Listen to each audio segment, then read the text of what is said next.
আমি একেবারে হলপ করে বলতে পারি এই ডিশটা যে কোনো রেস্টুরেন্টে গেলে আপনার 200 থেকে 250 টাকা নেবে, কিন্তু এটা আমি 50 থেকে 60 টাকায় বানিয়ে দেবো। তার জন্য 250 গ্রাম মতো চিকেন ব্রেস্টকে সরু সরু করে কেটে নিন। তারপর একটা মশলা তৈরি করবো, কয়েক কোয়া রসুন, একটু আদা, একটা কাঁচা লঙ্কা আর একটু পুদিনা, এগুলোকে শিলে ভালো করে বেটে নেবো। তারপরে চিকেনটার মধ্যে একটু লেবু আমি এর মধ্যে দিয়ে দিলাম, তারপরে স্বাদ মতো নুন দেবো, আর ওই পেস্টটা দিয়ে দিলাম, একটু গোলমরিচের গুঁড়ো দেবো, তার মধ্যে 1 চিমটে হলুদ গুঁড়ো, 1 চিমটে কাশ্মীর লঙ্কার গুঁড়ো আর একটু ডার্ক সয়া সস দিয়ে ব্যাপারটাকে ভালো করে মেখে নেবো।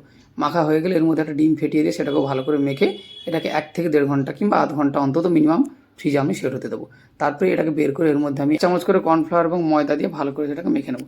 তারপরে কড়াইতে সাদা তেল গরম করে এক এক করে এগুলোকে দিয়ে ভেজে নেবো। 1-1.5 মিনিট মতো একটা সিঙ্গেল কোট ভাজবো, ভেজে তুলে রাখবো। তারপরে আবার একবার ডবল কোট ভেজে নেবো, তাতে ক্রিস্পি হবে এবং জিনিসটা খেতেও সুন্দর হবে, ভেতরেও জুসি থাকবে।